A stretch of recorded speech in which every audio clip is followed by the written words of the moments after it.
good Lord, if you do not fuck him soon, I will fuck him for you. And I'm not even into guys. So Michelle's a lesbian. After she leaves, she goes home. People need to start learning how to drop the dead fucking weight. If it does not bring you joy, throw it away. I don't feel like I'm built to work every day. I really need to find someone who's super rich and just pay for all my things so I don't have to do this anymore. I just want to have side hobbies and live my life. After that, she was probably like, okay, well, he's a decent guy. And so now she's just thinking, like, all the time, well, he was good in the beginning. Well, bitch, no, he wasn't.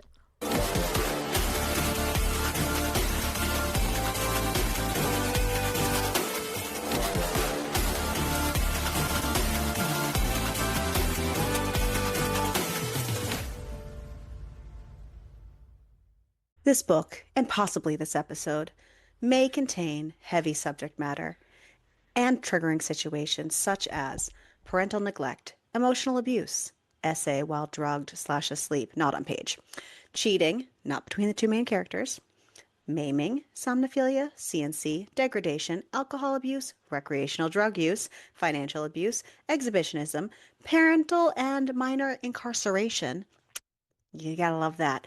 Intimate partner violence, sexual, on page, not by MMC, parentification of eldest child, food play, panic attacks, family and hospital, let's start, undermining, essay credibility, and gaslighting. We always need that trigger. Here's the thing. And Earl. The last time we read a book like this, it was not my job to timeline. I now have like this. Kirby. So No, I was trying. I'll listen. I'm just trying to see where you're going with this. Sorry. With such content that would trigger somebody Oh. as heavily as it did when I was reading this, because normally it was something I don't have to timeline. I can just, read my little way through this 340 something page book, which is not too bad, but for me it felt like eternity. But timelining it and having to do this, I was like, oh, I don't like this. So any hoozles. So I think there was a book that we read not that long ago that it was like that, but the opposite, where it was like a me thing, where I was like, dude, this felt like triggering, because I had to read about it, I had to write about it, I had to talk about it, and I was like, bro, I don't remember what it was, but it was recently, it was something with the domestic partner stuff, and I was like, this was a lot, and but this one wasn't as bad for me, because I felt like we weren't in it, we didn't experience it like the same as the other one, like, not that it's not triggering, but for me, we didn't have a lot of their relationship. Yeah. Was it 7? I don't remember what it was. It was, I don't know if it was, no, it wasn't a special. I don't remember. I have the list, but I don't remember. I don't know. So, I mean, I can understand, because, yeah. Yeah, it's interesting. So anyways, this book opens with like James. Someone's legs. Sorry. This flap open. Not like Don't you Ariel's love it legs. when I come here after work? Sometimes it's really lovely, and sometimes it's really not your mental sanity. Sometimes it's really not. And so she's currently getting cut off with her family because she decided she wants to switch majors at her college to a fine arts degree. She was doing business. That one. And her family is not happy about this because they're really like disappointed with the fact that she wants to go with the fucking arts. Like, let the art people do the art things. So they tell her they're not going to be paying her tuition. She tells them that she's moving out because she goes, fuck this shit. Peace out. Does she have a plan? No. I mean, kinda. Well, she's going to call her friend Connie. And I do have to say, I have a complaint about the Connie situation, is we heard about Connie and then she didn't exist anymore until I hate one time. when you do that. You talk about how someone's your best friend, and then it's like they're not relevant. Bitch, in your you life would be very riddled often. through my entire book. Right? I am. It's especially main character, side considering character energy. Right, and especially considering all the shit that she ends up going through with the dude. Like, bitch, I'd be like, girl, what the fuck? Like, no. What the fuck? But yeah, so she goes and calls Connie and tells her what's going on. Connie originally, though, thinks that, like, something's going on with her boyfriend, Zachary. By the way, Zachary fucking sucks.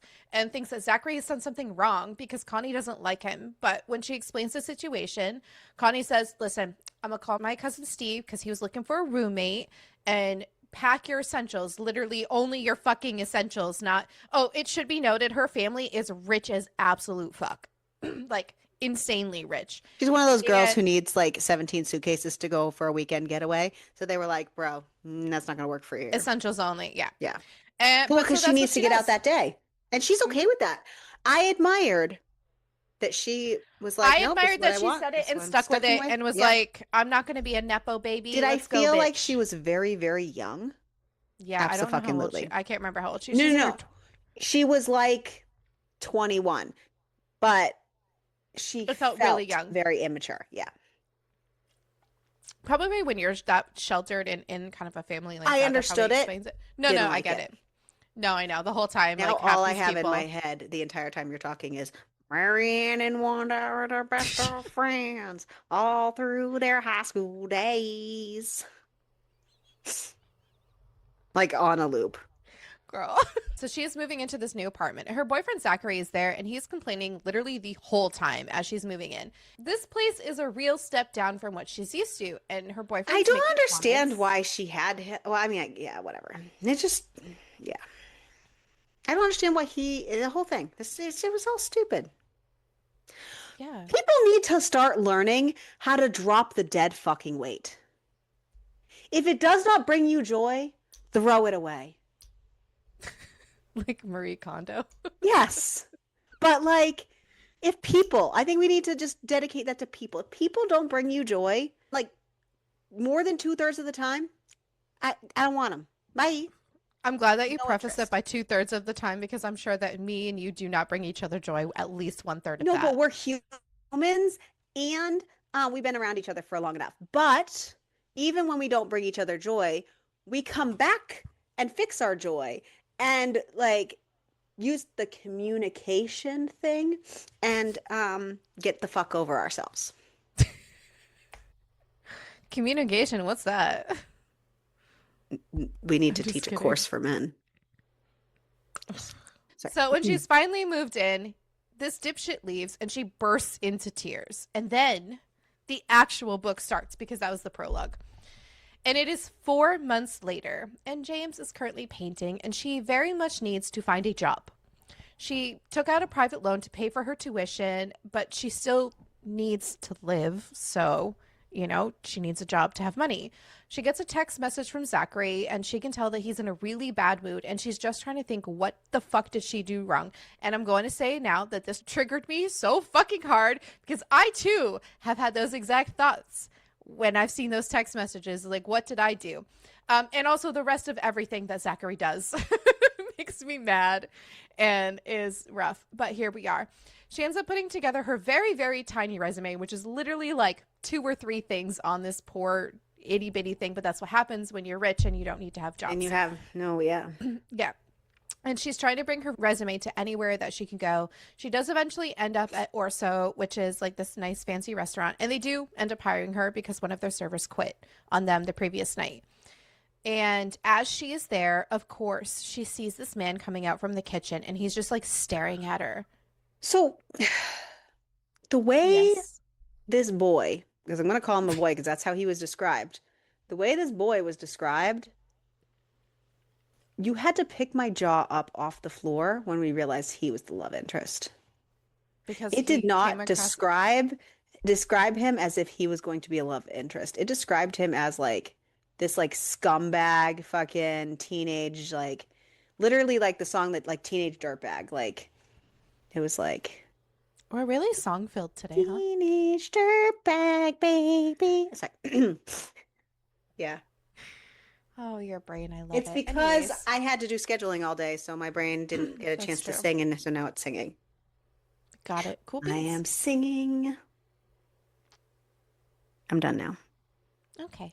But now she has a job, so she goes back home and showers, and she has a ton of missed calls and text messages just from Zachary.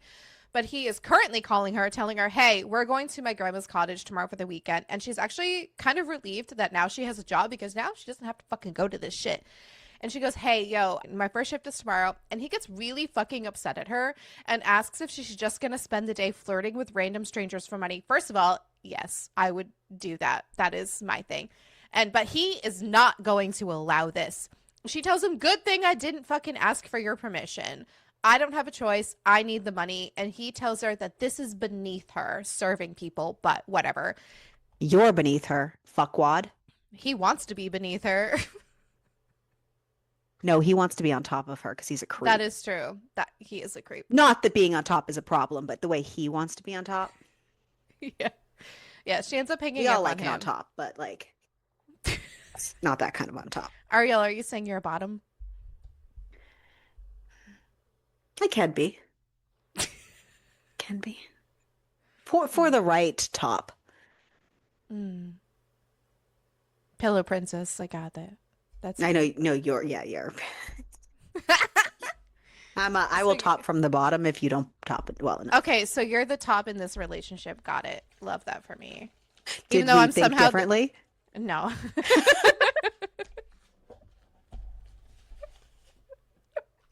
Was that surprising? I think it'd be more surprising if someone was like, "Oh, Crystal's the top." What? I am somehow the dad in this. You are the dad, but that's the thing. You're the dad, a little bit more passive, just a little like I'm getting fucking shit done.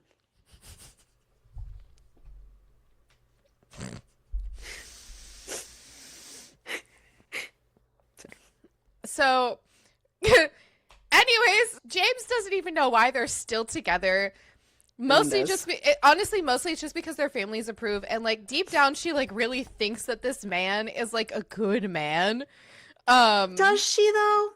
I don't think she does. I think she likes down. to. I don't think so. Like way deep down, like Earth core deep down, I think. You say so. I mean, we can pretend, right? Yeah. So, I don't think I can pretend that hard. Okay, but so hear me out, because she said when they first started dating, he was like fine. But honestly, here's the thing. It's called love bombing. So I find it hard to believe that this man was love bombing even in the beginning. He could have for like a week, because if you think about it, so they're in like super like the upper crust circle, and all I can think of is the Taylor Swift song.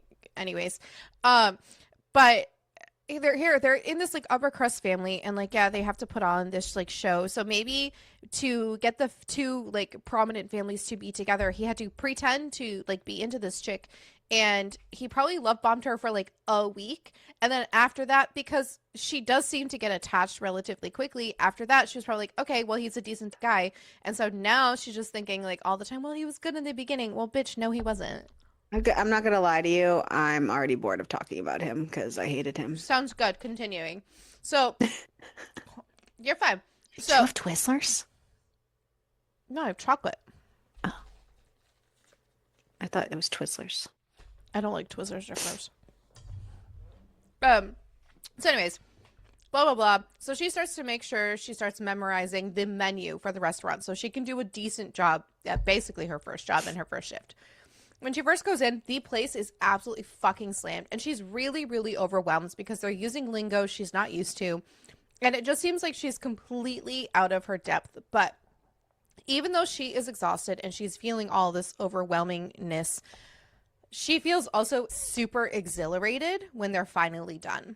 The girl who's training her, feels Michelle, good to do a real job. It really does, yeah. The girl who's training her, Michelle, asks her, I don't feel like I'm built to work every day. I really need to find someone who's super rich and just pay for all my things so I don't have to do this anymore. I just want to have side hobbies and live my life, okay? Michelle asks her what she does, and she tells her that she's a student. She was an econ major, and she switched to fine arts.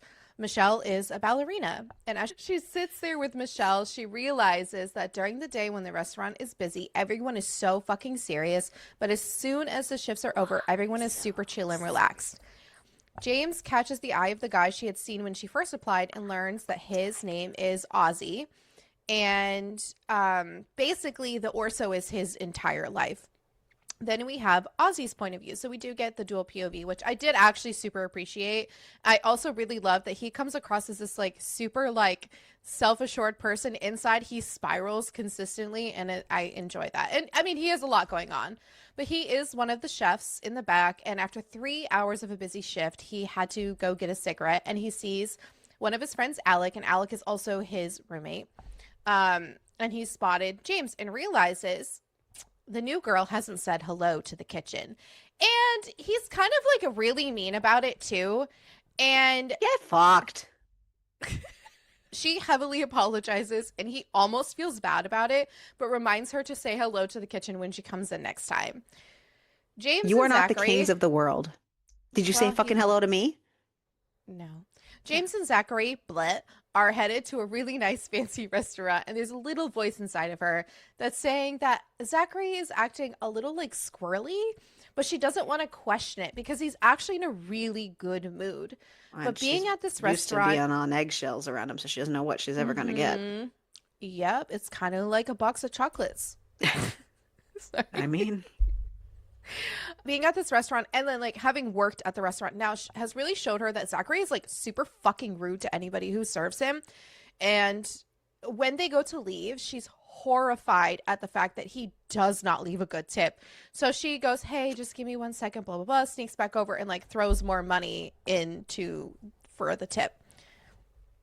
Her next work shift, after it's over, Michelle invites her. So, okay, I will say I didn't like the timing in this book because I understand each new chapter was kind of like a different time, but like I didn't know if it was like days, if it was like I didn't know what was happening, and I hated it, just so you know. It really irritated the fuck out of me. Like I didn't know because it wasn't consistent time jumps between chapters either. Sometimes it was only like a day or two. Sometimes it was later that night. It like really just depended, and it irritated me. So writing notes was a fucking horrific experience for me for this. So Michelle invites her to go to Stanley's, which is just a dive bar, and it's her third weekend working, but she does agree to go. And as she is dressing in the staff room, which I had to reread because I did not realize that they had a staff room that they could change to like a locker room. It's probably just a me thing. I thought it was clear, so you probably just missed it. It was, and I'm just like, listen, I have moments, okay? Yeah. A girl walks in telling her not to fuck the kitchen staff because she'll end up regretting it, especially the slut Ozzy. And now she feels like she's kind of got insider knowledge because she had been feeling like the new girl, but now she's starting to get like all the little drama. But this also humanizes Ozzy to her a little bit because he does intimidate her. They really only had a couple interactions here and there, and she cannot really gauge his personality at all. He's a douchebag. He's less, it's so bad when he's less of a douchebag than the actual douchebag of the book. Yeah. She ends up running into him, and he calls her Jimbo. I would kill him right then and there. Murder. And she asks him to stop, and he says, "Not a chance, sweetheart." But for some reason, him calling her sweetheart makes her zone out, and she goes somewhere. And he does get a little concerned because he sees her start to zone out. Fuck, did I rate this book? Are you going to take your rating as we go? I don't know. Maybe. Oh. She's headed to the dive bar with Michelle and her coworkers, and when she gets there, Ozzy does walk in, and she's excited, but then also feels a little guilty about feeling excited, and seeing Ozzy in street clothes kind of rattles her a bit, and Ozzy ends up challenging her to a game of pool. She's having a lot of fun, and he does ask her if she wants to make it a little bit interesting, like a bet. They don't end up having a bet, and he decides like he's got to go get a smoke. And she looks at her phone, and she has missed calls from Zachary and a bunch of text messages asking where she is, and she ends up leaving without saying goodnight. After 3 weeks of working or so, she's still partially shadowing Michelle, but she's really getting everything down. She has also learned that the best place to cry in is the walk-in, which, fair enough. I never cried in the walk-in when we worked in fast food, but I did. Did you? Mm-hmm. And I don't really cry. No, you don't. I don't think I've ever seen you cry. Don't you cry no more. Maybe. Yep. Yeah. But after everything that happened, I don't have Zachary, feelings. No, sorry. Just kidding. you have like one. Anger. Annoyance. There's two. Okay. Sorry. After everything had happened with Zachary, she was so exhausted because they were fighting and he had been drinking and she was just tired and she just had a mental breakdown, which honestly I understand. And I too would have ended up crying in the walk-in. So she ends up crying in the walk-in freezer when she finishes early because they cut her early. Ozzy asks her if she's all done because she ends up staying and getting a drink at the restaurant bar because like she could go home, but she doesn't want to. He asks her what happened and she just says that something came up, and he asks her if she's ever had an oyster because he's at the bar chucking oysters.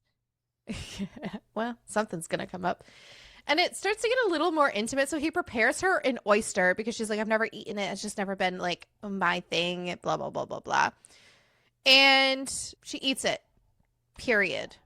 Hours later. Period. Yeah. She's still at the bar. And Ozzy comes back out after being changed and invites her to go to a separate bar, like their like dive bar with Michelle. I mean, like everyone's gonna go. But when she gets there, guess who's fucking there? Stupid fucking Zachary. I hate that man. Zachary walks over all of a sudden, and Ozzy decides to like peace the fuck out, and he goes, we're walking the fuck away. Because Zachary introduces himself as Jamie's boyfriend. James's, not Jamie's. Her name is not Jamie. Her name is James. Michelle, no, you know what? I have to say all the props to Michelle because she does not out the fact that she's literally never talked about this man a single time, that no one knows he exists. She goes, oh my God. And that she's been flirting with the freaking cook in there. Right? Yeah. She goes, oh my God, she's told us so much about you, bitch. You deserve everything. See, well, that's the thing. They introduced this bitch in the beginning as her best friend, but then Michelle really just became that core. She became that bitch. Mm. Love that. Yes. Zachary, by the way, just talks about himself this whole time. And James excuses herself. And she ends up seeing Ozzy in a corner with a girl, and his gaze pins her. And he starts making out with this girl, but he's staring at her in the eyes as he's making out with her. He's like, like, what a wild. And so she leaves, and her and Zachary go back home. And she gets, like, relief because Zachary doesn't try to... I just felt that was so toxic. Which part? Him making out with that girl and locking eyes. It was just gross. I mean... Just saying. Yeah. She wanted toxic. Don't you know? You know that you're toxic. Yeah, there it is. Was waiting for it. Thank you. Zachary doesn't initiate sex, but... she does wake up to Zachary trying to have sex with her while she's trying to sleep, and her fighting him off. So here's the thing. You can do that with like prior permission? Consent. Exactly. But there was no prior consent to any of this. He just decided to. It was something she vehemently did not want. Yes, which we get to later on. But that was consent anyways. So they do end up having sex, and the whole time she's literally telling herself, I don't know how to make this stop, and she just lets it happen and pretends that she loves him and that she likes it. And I had to take several pauses after this whole section because, like, that was a lot. James has been waiting tables because now they're at work again, and she realizes she forgot to even fucking punch in the order. She had been hoping that somehow going to work would make everything just magically disappear. She's definitely still feeling everything from the night before when she left Zachary's place this morning. She does not have everything in control, by the way. She alerts the kitchen that she does not have the food and asks if they can make another fly. Of course, they're all fucking with her and saying no, but they don't know she's going through it right now. Ozzy, of course, ends up saying he's on it and he'll do it. An hour later, the rush finally ends, and she heads to the walk-in fridge to cry, and she just starts fucking sobbing. And Ozzy walks in and tells her that the walk-in fridge is overrated, but the freezer is much, much better, much superior. He offers her a Snickers bar because it's his personal stash, and it might help a little bit. And, of course, he's being nice, and all of a sudden, just she starts fucking crying even more, and he goes forward to comfort her, and then his phone rings. And he asks if she's going to be okay. And he leaves, when Ozzy answers the phone, it's actually his 16-year-old sister. His dad has not been home since Monday morning, which was 3 days ago. And she's basically on her own right now, taking care of one of the other siblings that he has. So he's got 2 brothers and a sister. The 16-year-old's in the middle. They've got the younger brother. I actually have no idea how old the younger brother is. I think they said 8 or 9, if I remember correctly. At some points when he spoke, it sounded like he was older, and at some points it sounded like he was way younger, and I could not pinpoint his age at all. I think they said 8, but who knows what experience this person had with children. Yeah, that's true. And you have to remember, he was in a crazy household. The home life is, his home life is not great. And I mean, Ozzy does blame himself and gives himself survivor's guilt because he left at 16. So his mom is in prison for drug possession. Prison. All the way. It always comes back to fucking prison. It does. His mom is in prison for drug possession. They don't even bother to visit, but his dad is also not there. So he heads over to the house. The next morning, he wakes up on the couch at his dad's house and makes breakfast for all the kids that were there. And he is on a mission to go find his dad. He does march into a bar that he knows his father is going to be at. And he sees fucking red because his dad, drunk as fuck, and threatens him and says that if he is not home by tonight, he is cutting him off because obviously, like, this man is drinking on Ozzy's dime at this point. When he gets to work, he's still on edge from everything, and an order comes in literally right before the kitchen is supposed to close. And of course, James apologizes for it because, like, the customers were so insistent. And an idea forms in his head, apparently. He couldn't even care less and tells her, come over. So now he's going to try to cash in on, because he's all keyed up. He's trying to cash in on her losing the game of pool of what they bet. She reminds him that they didn't even finish the game, and he says when she left, she forfeited. And she goes, well, we never decided what it was. He tells her to take a Snickers bar, go into the back, slide it into herself, and then bring it back to him. So if you forgot why we were here, boys and girls, it was because we were using an unusual item for a sex toy. Well, it was creative sex toys. Exactly. I did feel disappointed at the end. Welcome an intro. You know what? Welcome to 2026, the year of disappointment. At least it's not the year of our lives imploding. So, like, there's that. You know, a step up every year, I guess. Maybe next year we'll have our shit together. Probably not. James tells him that he's out of his fucking mind and storms out. So now James is avoiding Ozzy since he cornered her a week ago. Just so you know, a week has gone by. And she knew that he could be crude, but hearing him talk like that to her was really unraveling her in ways she was not expecting. She's also avoided Zachary for almost as long, and she never considered cheating on Zachary before, but like the dreams she's been having have been pretty sexy considering Ozzy, and she's thinking maybe she should have broken up with him a long time ago. No fucking shit. But every time she goes to break up with him, and no, but her reasoning for not breaking up, I fully understand, because I understand how it is to have someone like this inside your head, because every time she thought to break up with him, all she got was thoughts of Zachary in her head saying, no one's ever going to love you like I do. In your head, Zachary, get him out.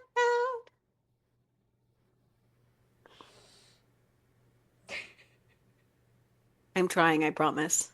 No, you're not. It's okay. This is me trying. So just think about how bad it would be if I wasn't. You know what? I do appreciate your restraint. Thank you. You're welcome.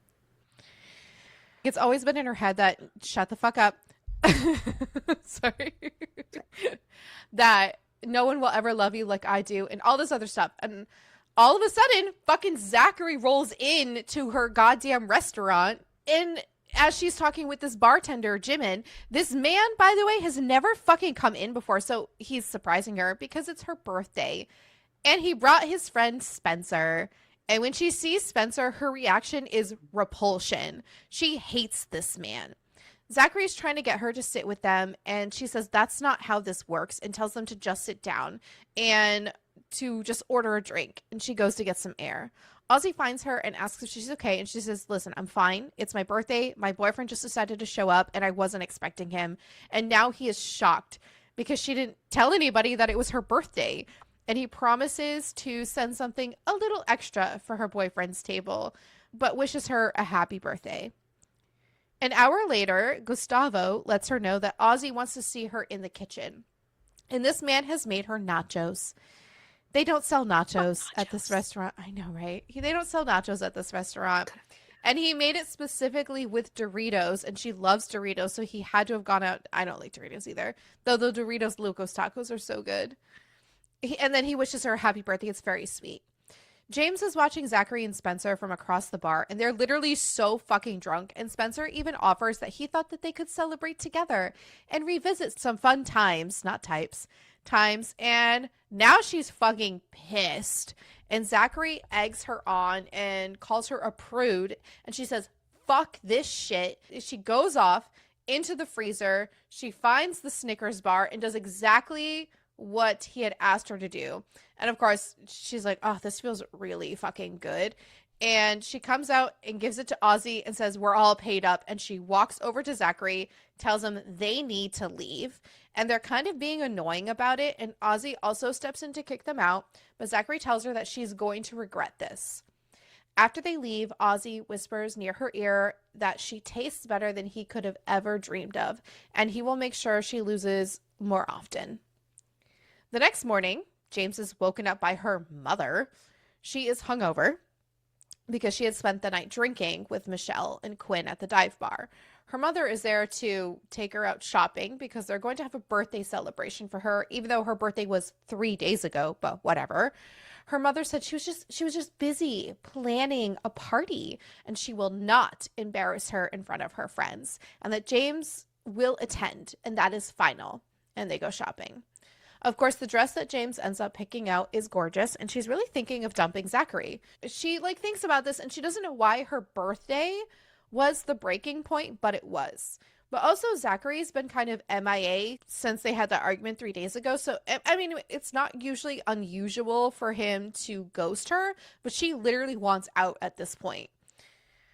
The party is in full swing, and Zachary and his parents are finally there, and she confronts Zachary asking what the hell he is doing there. And he says it's his girlfriend's birthday party. And she says, listen, I don't have time for you right now. And she tries to run away, but Zachary catches the end of her sleeve and fucking rips her dress. I would be so pissed. But, past her would have been more angry about it, but she just, she's definitely changed a lot since, moving out and doing her own stuff. She heads further into the gardens and she hears somebody laugh behind her, and it's Ozzy, and he is there working the party. She lets him know, because he's like, why are you here? She goes, oh, so this is my party? Yeah. And he grabs James by the arm and drags her between two tall hedges because he can also see that Zachary's there. He doesn't really super care at the moment, and he ends up pushing her up against himself and one of the statues and starts to touch her because she looks good. When I think about you, I touch myself. And he tells her that, listen, I would crawl on my hands and knees just to have you on my tongue again. And James is trying to protest, but not really. And they kiss. And he starts to touch her. He tells her to tell him to stop. She doesn't. And he ends up fingering her and then tastes his fingers afterwards and tells her that that was even better than he remembered. And then he leaves. And now James is thinking, holy shit. Zachary's never made me feel like that before. And she fixes herself and heads back to get Zachary and tells them that we need to talk, and heads up to her bedroom, and they get into a huge fight. I fucking hate this man. Don't talk about anything anymore. She tells him that they're done. And then he just starts to basically throw a mantrum about everything, and he's screaming at her, and he admits to cheating on her with the bartender from Stanley's, which is the bar she goes to, and that she's not even the first one at all that he's used. And she says, well, I guess that makes two of us because my indiscretion was like a half an hour ago. And he calls her a slut and then says, letting Spencer fuck you at Carson's toga party should have been evidence enough. And she screams at him because Spencer raped her. This was not consensual sex. She was passed out and Zachary had just watched. And he says, you know, that may be true, but no one would believe you. And then he leaves. And she starts crying and locks her door and takes a shower. After midnight, she can hear the party winding down from her bedroom. People are still lingering around, and she thinks, like, she really needs to get everything cleaned up in her room because he, like, made a huge fucking mess in this room by, like, shoving everything. But the only place that she can think to go to grab a broom is the kitchen. So she heads down, and Ozzy is still there. He looks at her and asks if she's okay. He's cleaning up. Yeah. And she's like, no, but she does not want to talk about it. And then Ozzy offers to cook for her, and he makes her a quesadilla and asks her why she's so, like, squirrely about coming from money. Like, why does she not want to talk about it? And she just says, like, she personally just didn't think it would matter. And that, you know, it's not her money anymore. That's not the situation she's in right now. Yeah. He talks about her like college and stuff, and she tells him that she's a painter, and he's actually very shocked. And they exchange phone numbers. On Ozzy's day off, he is planning to drive over to see his younger siblings. He usually doesn't check on them early in the morning, but after his dad's recent bender, he's been trying to keep a closer eye on their fucking general welfare. It's their, like, first day of school, right? Yeah. He ends up texting James good morning. Like, and he had, like, a couple different text messages he was going to send to her, and he just kept, like, erasing them because he's like, no, that sounds weird. And then he, like, finally just says good morning. And then he puts his phone away. He learns that his dad got his job back at the factory, and he's currently sleeping because he's working night shift, and he makes the kids breakfast sandwiches. When he goes to leave, he does check his phone again. He invites James to a farmer's market, and she agrees. So he goes to pick her up, and she just looks so beautiful to him. And they spend the entire day together at the farmer's market. He asked her what ended up happening, and she admits that her and Zachary broke up and that it's over. And he's actually very excited.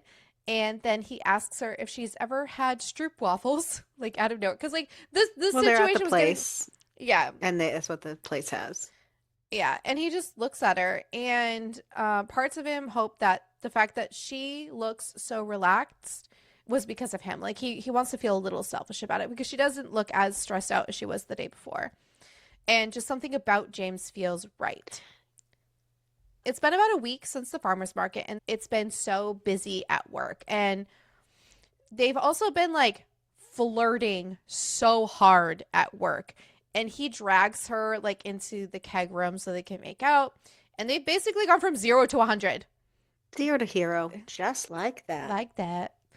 Michelle catches her staring a little bit and asks her if something's going on between her and Ozzy. And of course, James says no. But Michelle says, look, it's kind of like a rite of passage. Maybe fucking him is exactly what she needs. Later that night, they go to the bar again. He's kind of known as the whore around Yeah. Later that night, they go to the bar again because basically every night that she works, they go to the bar. Like, she's like, and they close their bar to go decompress at another bar. Yep. And honestly, she's been kind of apprehensive about going after she discovered, like, Zachary was cheating with the bartender. And it's not so much that it's the bartender that bothers her. She's like, this is my skeezy little bar. Like, what the actual fuck? She spends most of her time talking to Michelle at the bar, and Ozzy is playing a game of pool with Alec. And Ozzy comes up to her and asks if she likes to party. Like to party. And they go into the employee section, and they do coke. It took a wild turn. I was like, yeah, a little bit. Okay. But Ozzy tells her that he cannot wait to have his way with her, and she's feeling a little brave, obviously probably because of the coke. You know, when the coke's got you brave. I was doing more of a I heard you call me boring Barbie when the coke's got you brave. No, I was doing more the let's see you be brave. Oh, Yeah. two very different sons. Yep. Yeah. And she says, "Why don't you?" And he admits that he wants her good and sober the first time. And they go out to have a little bit of a shot. And Zachary is there with his arm around Marguerite, who's the bartender. And it's not that it hurts because he's there with her. It's mostly just like he's just a reminder of everything. And she says she needs some air. And Ozzy follows her out and asks if she's okay. And she openly admits to him that she wants to forget what he did and talks about the fact that Spencer raped her. And now Ozzy is pissed and wants to kill them both. She asks him not to, and Ozzy takes her back to his house just because, like, she needs to, calm down a bit. They get there at like 2 a.m. and really just like he wants her to kind of settle down. So he feeds her. They talk about his family a little bit. And after they finish eating, he shows her to his bedroom. And it's interesting to see his inner monologue because, like I said, like outwardly, he's so like confident and all this other stuff. But inside, he's like literally panicking about every little thing. He lends her a t-shirt and he offers to give her privacy, but she's like, I don't want it. And she undresses in front of him. They don't fuck this night, by the way. And then slides his shirt on top of her and they lay down and go to bed. The next morning, she had actually gotten up to freshen up and Ozzy offers to make her something for breakfast, but she says she wants to stay in bed for a bit. And he tells her that they can. He also needs to go freshen up a little bit. And he goes to the bathroom. And when he does, he starts to hyperventilate because he's like, I can't fuck this up. I can't fuck this up. And like, this is going to happen. And then they fuck. James starts to apologize because she thinks that like she fucked it up. Like that's like she could see like the change in him. And she's thinking like, dude, I know like this is supposed to be fun and casual. Like maybe we could be friends with benefits. And this kind of like kills Ozzy inside a little bit because he feels disappointed and a little bit hurt. But she had already been agrees. told by all the staff that basically he got around to everybody like he was the man whore on there. So she just didn't go into it with expectations. Yeah. But now he's going to redeem his benefits. And he has her flip over and he eats her ass. And then he fucks her. Like one does. Yeah. And then he tells her that he is going to make her forget any other man exists. And he fucks the shit out of her. And then before he can come, he has her flip back onto her back so that he can come on her stomach. He gets up so he can clean her up a bit. And James starts to fall a little silent and thinks that maybe she should go. But Ozzy tells her, listen, who says friends can't cuddle after sex? You shouldn't. Friends shouldn't cuddle after sex, but that's besides the point. It is early afternoon by the time James wakes up, and she is still snuggled into Ozzy's side. She thinks like maybe she overstayed her welcome, but she realizes that Ozzy would have told her to leave if he had wanted her to leave. She notices that he is reading a book, and it's actually a book by a chef, and she asks him if he ever wanted to open up his own restaurant one day, and he says that he would, like that would be the dream. And then his sister ends up calling, but of course, James doesn't know that this is his sister, and she feels a bit jealous because she just sees the name Sophie pop up on his phone, and obviously like they're not at that point of the relationship where they're sharing things. But Ozzy's going to take them to a diner to get food after he takes the phone call. When they get there, everybody knows Ozzy by name, and as they're sitting there eating and waiting, like a kid walks in and Ozzy like stiffens up. It's his oldest of the brothers. It's his younger sibling, but the oldest of them. Yeah. And he has not seen him in weeks. So because you can't blame him. He's 17 and he doesn't want to be home in that shithole either. Yeah, I don't blame him at all. But so when the brother Ozzy's leaves, frustrated because he can only do so much where he's standing, and yeah, he explains to James that like his brother lives with his dad and the other two siblings, and they end up eating.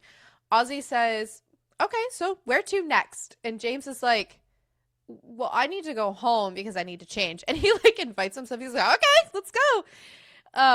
It's a little later when they finally get to her house, and she thinks back to the last time she had somebody with her, like bringing people hear it. It was stupid bitch ass Zachary. It's a small place, her apartment. And Ozzy's being like super clingy throughout all this because she's like, oh, I need a shower. He goes, okay. And she goes, it's a small shower. Like, please just stay here.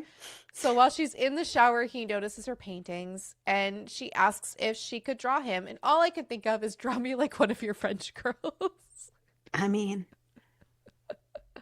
But he says, okay. And then he goes, but I'm going to be nude. And he's like, kind of like just saying it. And she goes, okay. And he's a little taken aback that she just like agreed so readily. So she starts to draw him. And as she's drawing him, this man decides now is the perfect time to masturbate in front of her while she's drawing him. And just as he's about to come, she says, I want to taste you. And then she like pops down on her knees and he comes on her face. So later that week, Ozzy's on edge because like after he had left James, his sister texted him that the youngest sibling had been caught stealing other snacks. So now he can't go to the public pool anymore, which kind of like fucks over his whole summer shit. And he really can't have his sister be responsible for the youngest, when school starts and their piece of shit dad they can't depend on. So he's like most of his free times, he's keeping an eye on the other kids. James also hasn't worked since Sunday, so he hasn't seen her in 4 days, apparently, even though day-wise, it didn't make any sense, but I'm just gonna... That, and she's supposed to be like a full-time student, right? And I don't know, I just felt like... There was a lot that was like not explored in this that should have been there. Yeah, no. But he gets a text message from James, and it's a video telling him not to watch it around other people. And it's her in lingerie. That was wild. I was like, fucking herself, and she starts fucking. Yep, so fast. Trust me, because the end part also escalated. Then James comes in later on because she has to work, and she's still wearing the lingerie because he can see it through her clothes. When she goes on her lunch break, he texts her and says, "Meet me in the dry storage," and this turns James on so much. When they finally get into dry storage, they fuck, and then work gets completely slammed. After midnight, she's rolling silverware with Ozzy, and he lets her know that he's staying late because the rush was just so much and the kitchen was so far behind that he just volunteered to stay to clean up, and she offers to stay with him. And her phone starts vibrating, and it's Zachary calling her, but for some reason, she doesn't want to answer it, so she just ignores it and then deletes the missed call, pretending it's just a glitch. An hour and a half later, all of a sudden, Zachary is at the door, screaming her name. And he comes into the kitchen because Ozzy had popped open the back door when he went for a smoke. And Zachary's there drunk. Turns out he had permanently shared her location to his friend while she was sleeping. And he wants to talk to her. Yes. Sorry. To himself so that he could see wherever the fuck she is, which is crazy. And he wants to talk to her. And then he starts calling her a bunch of names, realizing that she's definitely been with Ozzy. And then Ozzy steps in because who the fuck cares? She broke up with Zachary's you. Like screaming at her. And then he puts Zachary's hand into the fryer. That escalated so quickly. And then kicks him out. I was like, I didn't think it was going to be this kind of book. Here we go. Yeah. Ozzy tells him that if you ever so much as just think about her or say anything that happened, I will make the next thing I do to you look like child's play. Like, I'll make this look like child's play compared to what I'll do to you next. And then Zachary leaves. Ozzy reassures James that she's safe, and he's so sorry. He shouldn't have done that in front of her. And James says she doesn't even care. And they kiss. And she asks if she can stay with him. She wakes up in Ozzy's arms, and she made sure to take her location off of her phone. And, you know, she said she should have known that Zachary would have done something like this, but whatever. But there's something in the pit of her stomach that she can't pinpoint the cause of, because everything. You just watch this guy and right? Everything's just starting to become a lot, and she decides she needs to go home. Like, everything is finally honestly catching up to her at this point. Like, I think she's just been living in such delusion for like the last little bit that it just like it was fine. Her phone starts going off, and of course Ozzy can see that something is wrong with her, but she just doesn't say anything. It's her mom calling, by the way. And she doesn't answer, but she fucking pieces the fuck out. She goes, dude, I need to leave. I'm going to go. And he goes, oh, I can bring you home. She goes, no, I'll walk. It's an hour walk home, by the way. She does call her mother back. Zachary had actually told everybody that he had a firework accident, and he is now flying to the house in Turks and Caicos just to relax. And her mom's like, I would appreciate it if you would inform me of these things next time. And she's like, okay, cool story, bro. And then she's done with the conversation. She decides she doesn't want to be left alone with her thoughts on her hour-long walk, and she calls her friend Connie. You know, her best friend that we literally only heard about once at the beginning of the book. And she, like, tells Connie everything that's going on and asks her if she thinks that she's moving too fast. And Connie says, listen, you're just having fun. It does not have to be that deep. Also, like, I need a picture of this man. So this was our intro to him. While she studies my utter lack of experience, an employee appears from the back, clipboard in hand. Based on the chef jacket and blue apron, I'm assuming he's coming from the kitchen. His light brown curls are kept off his face by a folded blue bandana over his forehead. As he gets closer, I make out that he's slightly taller than me with a slim build, although it's hard to tell with the book uniform he's wearing. His green-blue eyes travel to mine, lingering before looking away when he reaches the bar. Here's the list you asked for, Elle. Pushing a few crumpled pieces of paper from his pocket. And not only that, but it's literally said that he wears these like cut off belly shirts with just, what the fuck? After she hangs up, she goes over what her and Connie had talked about on the phone. And there's no denying that her relationship with Zach was just a large influence of the person she became. She's trying to figure out how she can move on from everything. She gets out of bed, opens up her sketchbook, and Ozzy was the last thing she had sketched. It reminds her of what it's like to be in his presence, and whatever there is between her and him, like, she just wants to chase it and, like, really do this. After work one day, James asks Ozzy if they can have a talk, and Ozzy offers to drive her home. And, you know, Ozzy wants to apologize for yesterday, but James interrupts him and says that he didn't do anything wrong. She had wanted to apologize because the thing between them was only supposed to be like fun and casual, and it's only been like 2 weeks, and he's seen her cry multiple times, and she wouldn't hold it against him if he was losing interest. And Ozzy says, like, what makes you think I'm losing interest? And of course she's like, how is this any fun? Like, this is just depressing. But then asks if they can start over. They can leave all the personal shit at home, no more drama, nothing serious, just fun and casual sex. And Ozzy says, okay, Bad but face. I have one rule. No condoms. Yeah, because that spells casual to me. It spells casual with the fact that they're also not going to be fucking other people. But whatever, they agree. But James also doesn't want anyone at work to know about it, which doesn't really sit well with Ozzy, but he lets it happen. 2 days later, Ozzy's rolling over in his bed, and His grave. Sorry. dude, listen, he probably wants to be in his grave because he had gone out with his roommate Alec to a bar and drank an aggressive amount. And he has a text message from James inviting him to have a park date, and he agrees to go. Well, what he does not know is that he had called her the night before while he was out drinking. But when he gets there, she is so beautiful, and this is where she tells him, What would happen if she was ugly? I don't know. None of this would have happened. So I feel too. Yeah.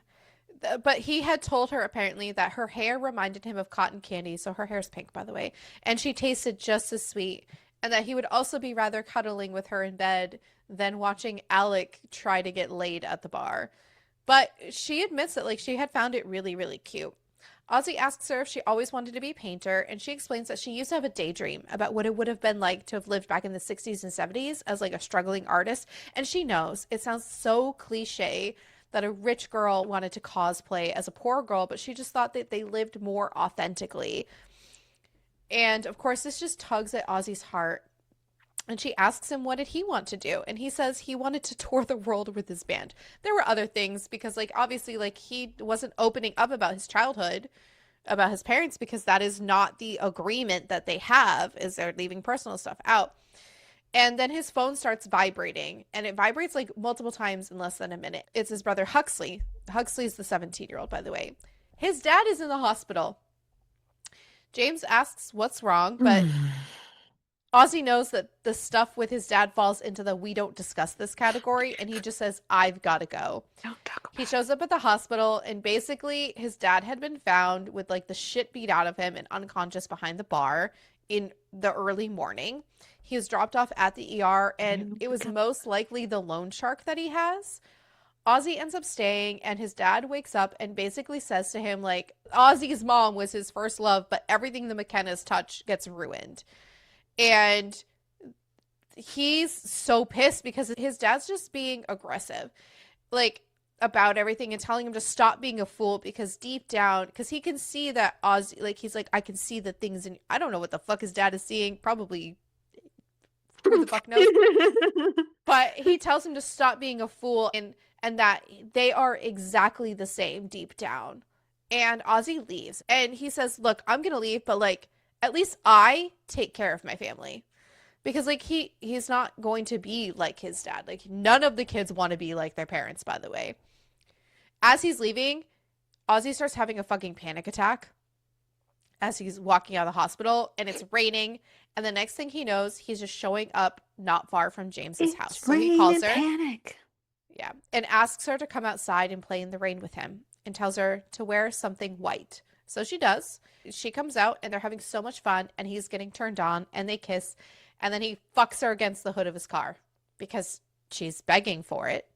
They head upstairs to James's apartment, and they undress since they're soaking wet, and they lay down and cuddle. They don't have sex. Ozzy is sitting at the edge of her bed the next morning looking at one of her paintings of 3 oysters. Wonder why she was painting oysters, guys. And he tells her, hey, yo, I gotta go. There's a few things I gotta do before work. I gotta go. It's so funny to me how they're both trying to pretend that this isn't serious, like, at all. And then I can see where she's coming from. No, I can too. I mean, she honestly just got out of a 3-year relationship, so like hopping into something like immediately afterwards, and then like she was like traumatized from this fucking shit, and then all she's heard is that he's a fuckboy, and like he's not a relationship guy, and all this other stuff. So I understand where she's coming from, and there's no communication. I'm a never Trump guy. Sorry. And there's no communication between the two of them, so like whatever. But then James and Ozzy are going to an art museum together, and they are still pretending that nothing is going on between them in front of the staff at the restaurant. And it's so hard for her because Ozzy's clearly been out of it at work, but she can't like go to him and be like, hey, what's going on? Though I think you could, because if you're still friends, you should still be able to like be like, hey, what's going on, kind of thing. But like, what's going on? But they do have that boundary right now of like, they're not doing the things. She's also overthinking, wondering who he leaves her for, because obviously she sees the name and she's just curious, and obviously like his reputation. But they enjoy their time at the art gallery. But she does realize that friends aren't supposed to make her feel like this. She notices that his hands are painted purple. She goes, oh, I like the color. He goes, oh yeah, Soph painted them. Because again, they don't talk, so she doesn't know that Soph is his sister, not this woman, and she keeps seeing this woman's name pop up too. And so now she's thinking, fuck, like, whatever. So she gets jealous, and she starts explaining to him about this one painting, because why not use your jealousy and turn that into, let's get it on at an art gallery. And she starts to get really sexual with describing this painting, and then she calls him a pathetic little slut. Dude, turns all around. That's not even the turn that like was like I was concerned about, but okay. He also gets really turned on, and she ends up blowing him in the bathroom at the art gallery. By the time Ozzy gets home after his shift, because more time has passed, he has dropped James off at her place, and he's just so tired. He realizes that his roommate Alec is home, and they haven't really spent a lot of time together, because if Ozzy isn't spending time with James, Ozzy is spending time with his family. Alec asks about his mom and asks him about him and the new girl, as he calls her. And Ozzy admits that deep down he's really down bad and that his feelings are really deep, but he doesn't know what he's going to do about these feelings. But I mean, at least he's now opened up to somebody about it.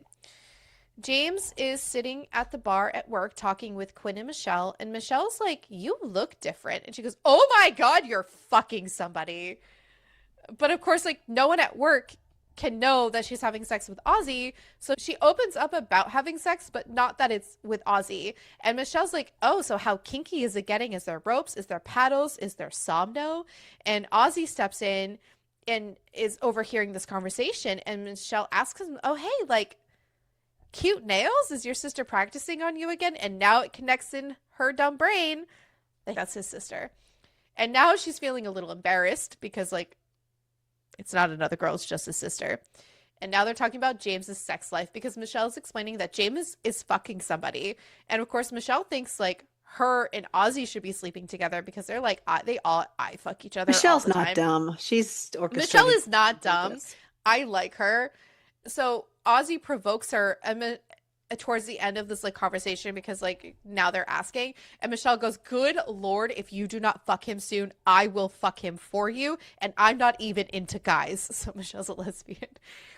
After she leaves, she goes home. She's so curious about what Michelle mentioned earlier, which was somno, and she Googles it and finds herself watching it and getting really turned on, and she ends up masturbating and coming, and then also like afterwards she goes, "I need to pretend the last 15 minutes didn't fucking happen."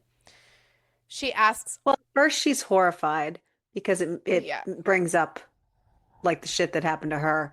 But then she just gets a flash of Ozzy and thinks of him, and then now it's connecting him. And she's like, well, maybe if it was him, and right, so it just kind of.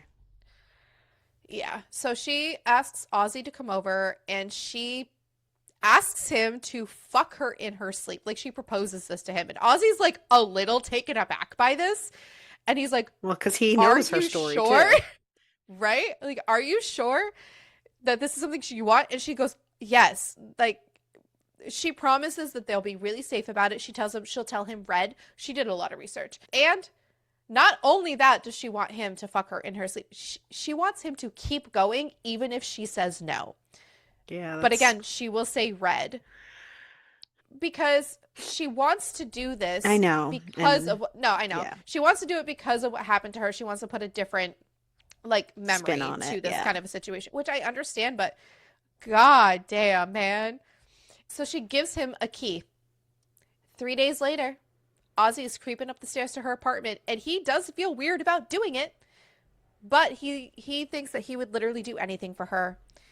And so he does. He fucks her, and she is so into this, by the way. He's pinning her down. She's fighting back, but deep down, she feels like she needs his touch more than ever. One He that she does can stop. trust him to stop if she says stop. Exactly. She does start crying. So he pauses, and she goes, "No, no, no, no, no, we're fine, we're fine, we're fine." And they fuck and continue. Early afternoon, when they finally wake up, logically, James knows what happened. Does it magically fix the wounds? No. But she feels like she's slowly healing. And she also just loves the feeling of Ozzy's weight around her and the sense of security. She needs a shower, so they end up actually showering together after her continuously being like, "Yo, my shower's small," and he goes, "Yeah," and he just takes it anyways. And she makes a pot of coffee, and it dawns on her that she's never taken a picture of him as she's staring at him because she's like, "Oh my god, he's so hot." Where, girl, where? She gets up and grabs her phone and says she wants to take a picture of the two of them. Ozzy jokingly says, "So is this about to be our soft launch?" And she says, "It's not a soft launch if your face is in it. Besides, you only soft launch someone you're actually dating." Ooh. Air immediately shifts, by the way, and she can sense it. And Ozzy says, "Right." And asks if she's hungry. He is going to take her to a place to eat, and it's a little cafe that also has the option to do ceramics. He knows about this place because he's taken his sister there before, and they get some food. They paint bowls. They talk about that he talks about college, and she's working on the bowl like they're asking each other's favorite things, and she goes, "Oh, what's your favorite this, your favorite this?" Because she's going to add those to the bowl, which is cute. After you tell someone that you only soft lunch someone you're dating. And before they leave the cafe, hours later, she sneakily takes a picture of their finished bowl and his tattooed hand and arm in the image. And she posts it online. She definitely soft launched the fuck out of these two. Goddamn.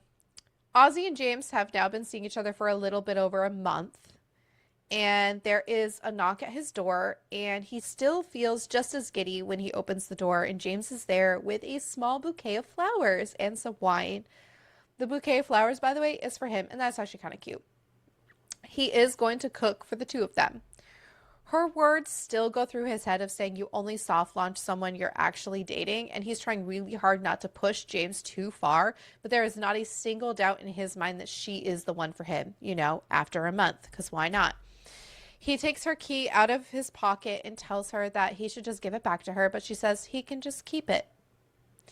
And he starts to show her how to make pasta, which is really cute. He tells her that she is the first person that he has taught how to make pasta romantically. And she's the first person for a lot of things. He really wants to stop pretending they're only friends, but he doesn't want to ruin the moment. After the meal and a few shots, they head to a new cocktail bar that just opened up. And when they get there, Michelle is there. And Michelle's like, I knew it. I knew something was going on with you. She also recognized this man's arm and hand from the photo that was posted online, and they're showing up together, and asks if they're dating. Ozzy looks at James and asks her to answer Michelle's question. And James says, we are, and confirms that they're dating. And the fuck nugget does a happy dance in his head. Yeah, he does. He really does. While he's getting ready to leave James's apartment at an undetermined time, again, his phone rings, and it's his sister. But guess what? It's not actually his sister. It's just his sister's name. It's his dad calling, and he's calling because his younger brother, Huxley, has been arrested. So again, this is the 17-year-old. Yeah, this is the eldest of the other three siblings. Of course, so he goes to the house, and his dad has already told the siblings that Huxley got arrested, which makes him pissed off, obviously. And he didn't really learn much from his dad what Huxley did, just something about robbing a liquor store. So Monday morning, he's at the local precinct. He has to shell out, his bail is $20,000. And what happens basically, when you rob a bank? Yeah, it's not a bank. It's a liquor store. Okay. It's what happens when you rob anything. Two very different stores. I know. Sorry. Yes, but yes, when you're robbing, yeah, a lot. And, well, so he ends up, like, tough parenting this poor kid. Like, obviously, like, there's not enough, but he is giving him tough love, and he learns that it was supposed to be a quick and easy break-in, and it turned out that the owner was still in the back, and they knocked him out with a fire extinguisher and ran. Dumbass. But Huxley ends up breaking down and says he doesn't want to end up like his mom. And he says it so quietly that Ozzy almost misses it. But he says that they'll figure it out together and it's going to be okay. James, on the other hand, heading to lunch with her mother. She's been avoiding her calls, but she cannot avoid it any longer. She keeps checking her phone. I mean, she could. Yeah, there's this thing called the block button. Block is great. Mm-hmm. And but she keeps checking her phone, but there's still no messages from Ozzy, and they've barely talked since he left her place. She could tell that like something was wrong, and maybe she's reading too much into it, but she just like she's trying not to, because like again, this is not well, now they've kind of moved into their dating territory, but they really haven't had like a solid conversation about this whole dating situation either. They're just like, we're dating, okay, and then all this shit happens. Yeah. So she's at the lunch with her mom, and it goes pretty much as good as you would think it would go. And her mother is trying to be like, oh, Zachary's back. You should go visit him. Da-da-da-da-da. And James is like, we broke up. And her goes, yeah, you didn't tell me. I had to learn it from his mother. Do you know how fucking embarrassing and humiliating that is? And James is like, okay, no, bitch, we're done. And she finally stands up to her mom and is like, dude, I pity you, and I'm not going to turn out like you. And she leaves. So that's great. So she heads to work. and asks if and she heads back to the kitchen, asks if Ozzy is around. And he's super dismissive towards her the whole time, even to the point that Michelle's asking what the hell is going on with him because he's been in a really, really bad mood. And she goes, oh, whatever, I'll go talk to him. Like, let me go find him. Well, it turns out this bitch also just left early. Just left without saying anything, just leaves. And she's pissed. I would also be pissed. And she heads to Ozzy's house and calls him out for ignoring her and asking what the fuck she did. And Ozzy says, listen, we are a mistake. And then she sees her painting hanging on his wall. And she goes, I'm not leaving. And she calls him a coward. And then things take a weird turn. And apparently this sets something off. Again, this sets something off that I thought was really weird. And I don't know if maybe I just felt like her personality switched immediately. But I mean, it could also be that she sensed this is what he needed in the time. She was on a high from the thing with her mom, and now, yeah. I just feel like it went ways that I wasn't. Mm-hmm. It didn't seem like in her personality for it to go this way, but and that she had the personality to be that aggressive perceptive about it. So to his needs. Yeah, too. Exactly. So basically, he tells her to tell him more about how pathetic he is, and she says, okay, we're gonna have sex. And she commands him, she basically doms him through this whole thing, like, get on your knees, do this, do this, do this. And I'm like, where did this come from? Where did this personality shift come from? And I understand it's probably definitely what he needed in the moment, but how would you know that? Like, that's the weird thing, because it wasn't like that any other time that they had sex is the thing. Like, it just felt like it came out of nowhere. He eats her out, and she rides him, and he asks her to slap him across the face. So she does, slaps him pretty fucking hard. And then they come. And then she asks him how he feels, and he says he feels peaceful. So, okay. Afterwards, the apartment is really quiet. And Ozzy leaves James sleeping in the bed. He couldn't fall asleep. And he knows that they need to talk. He's the only one who needed to talk. So he's going to cook her a grilled cheese. And when he brings it to her, he says, we should talk. He apologizes and says it wasn't fair for him to push her the way he did. And she didn't deserve that. He goes into everything about his family, everything, like history and everything up until his brother getting arrested. And that they still don't know if he's going to be convicted, but he's only 17. And Ozzy should have been there. And James says, well, I could have been there for you as well, instead of just, not being there. Like, basically being like, bitch, you cut me out. But like, time and place, girl. Time and place, James. And he admits that he got scared of ruining the best thing that's ever happened to him, because we all know that the solution to that is to destroy it anyways. But he says because everything the McKennas touch is ruined. Because. James reassures him that if being with him has made her feel quite the opposite of him ruining things. She feels like he sees the person she is behind all the cracks, and it's like he's always seen her from the first day they met. Great. James now is at work again, because they're at work again, because time doesn't exist. And she overhears this fucking douche canoe talking about his wife and how she's a nag and a bitch and all this other stuff.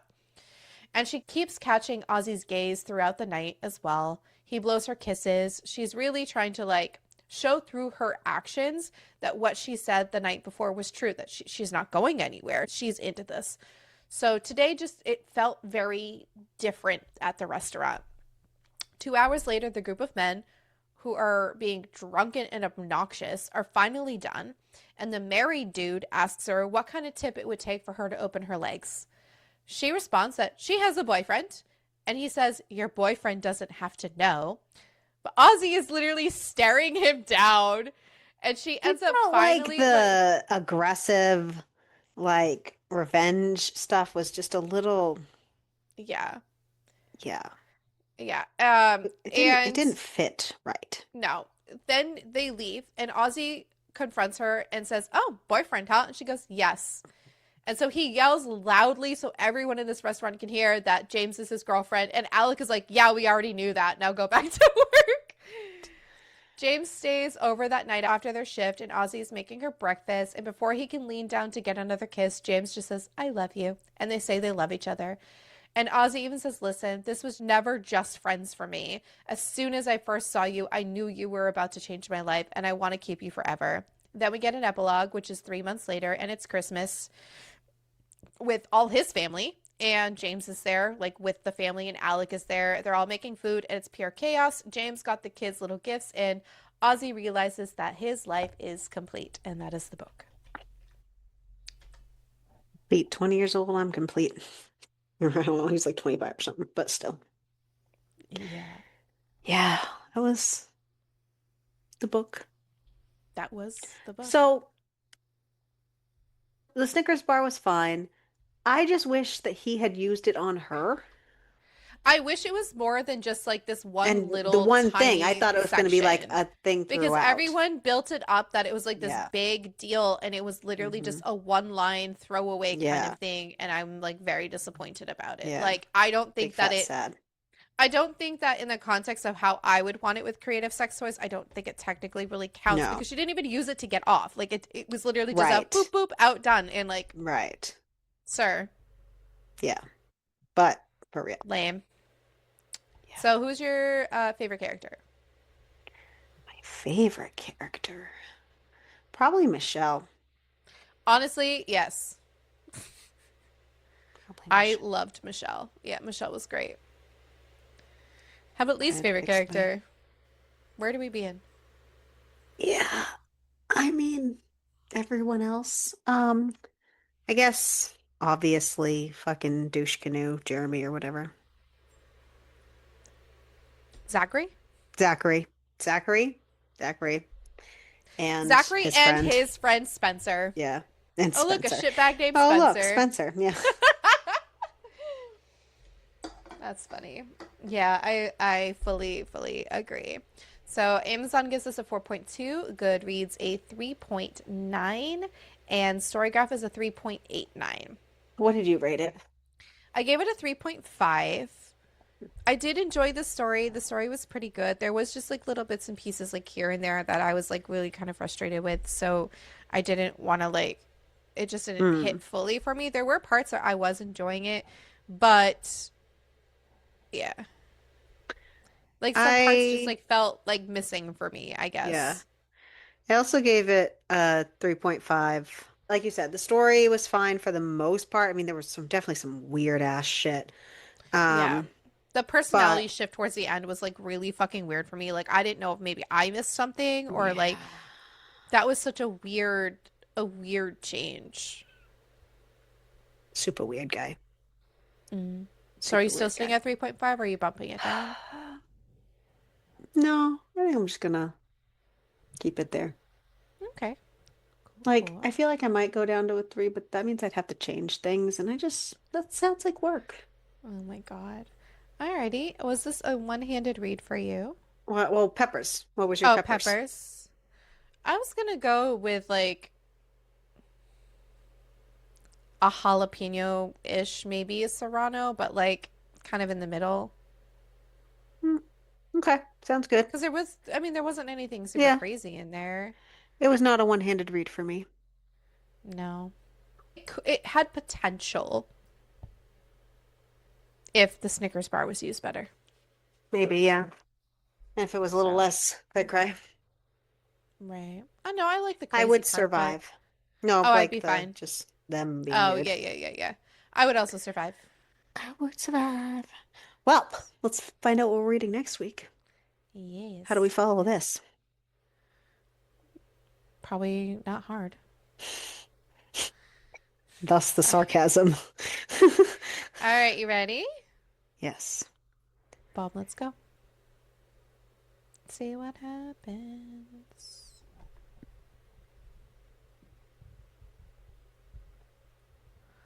A Love Most Fatal by Kath Richards. Oh, that's me. That's FMC is the mafia boss. Ooh. Please hold.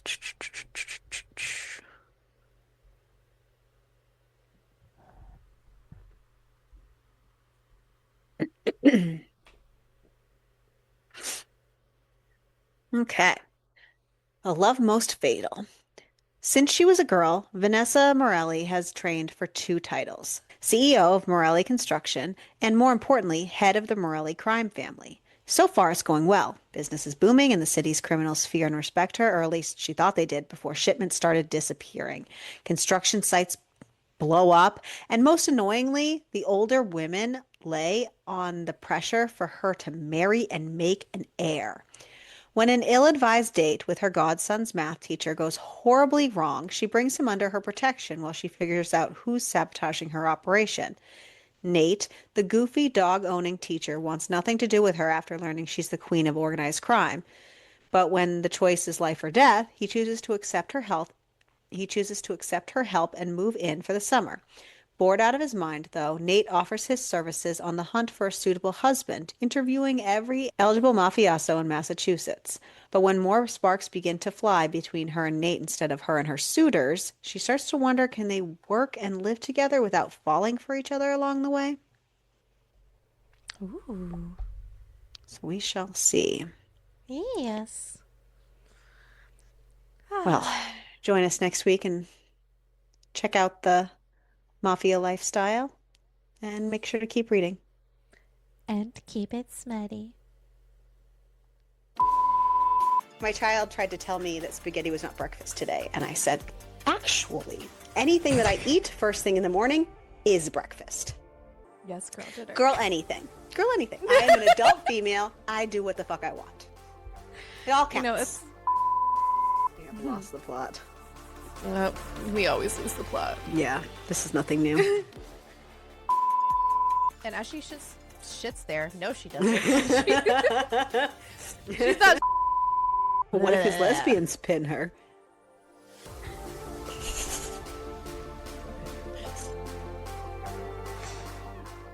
I know your brain is on kink camp, but can we reel it in?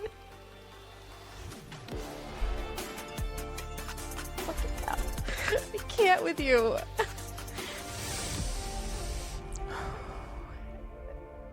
His gaze pins her. Shut the fuck up. St. Patrick's Day is over. I have so many more fucking notes to get through. Maybe you should recap better. We've been so sidetracked, it's not even funny. Like, my notes weren't even that long. Okay, I'll shut the fuck up. Maybe. I won't, actually, but I'll try better.